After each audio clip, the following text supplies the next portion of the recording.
गायत्री घुगे बोडके तुमच्या सर्वांचे स्वागत करते। संतश्रेष्ठ निवृत्तीनाथ महाराज यांची पालखी त्र्यंबकेश्वर येथून 10 जून रोजी निघाली।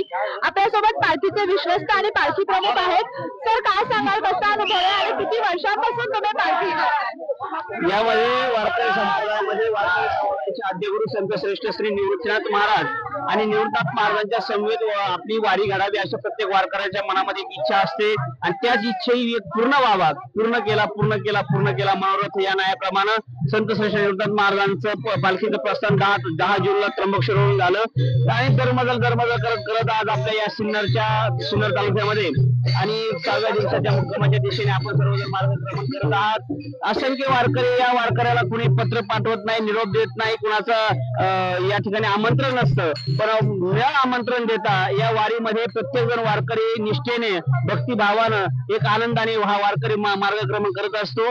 फक्त एकच द्या, विठुरायाच्या चरणावर मी कधीतरी नतमस्तक होईल। आणि या महाराष्ट्रामध्ये जे शेतकरी असेल, कष्टकरी असेल, वारकरी असेल, ही सर्व सुखानं ठेव हीच एक वारकरी मनामध्ये एक इच्छा घेऊन या पंढरीच्या दिशेने हा एक 350-400-500 किलोमीटरचा जो अंतर आहे, तो अंतर फक्त राम नाम या ज्ञानोबा तुकाराम महाराजांच्या गजरामध्ये हे मार्गक्रमण करत असतात।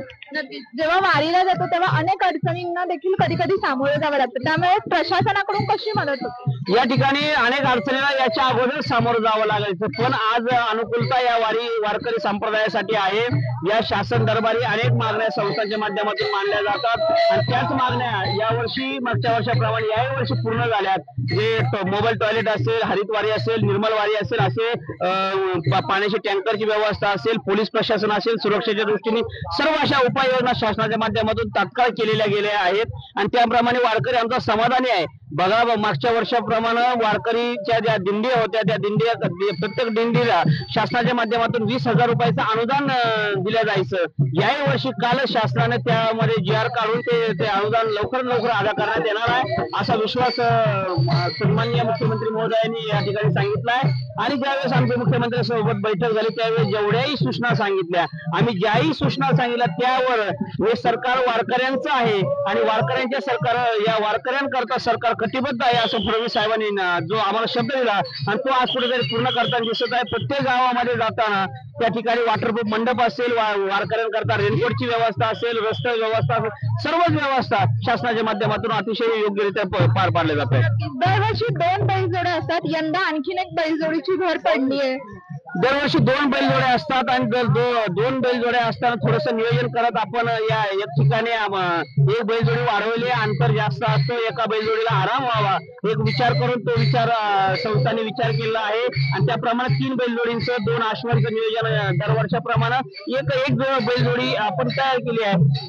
पण सर्व वारकऱ्यांचा विचार करून आपण तसा विचार केला आहे। भाविकांचा कसा प्रतिसाद आहे? अतिशय भाविकांच्या बाबतीत म्हटलं तर माझा वारकरी कुठल्याही प्रकारे सोयी सुविधा असेल, व्यवस्था असेल, त्या व्यवस्थेचा कधीच विचार करत नाही आणि त्या भाविकाला फक्त देवाची एक आस आहे। त्या कळस बघितल्यानंतर तुकारामाने मोक्ष देखील या कळस पंढरीश परमात्म्याचा कळसाचं दर्शन जरी झालं तरी पांडुरंगाच्या चरणावर लीन झाल्याचं समाधान वारकऱ्यांमध्ये असतं।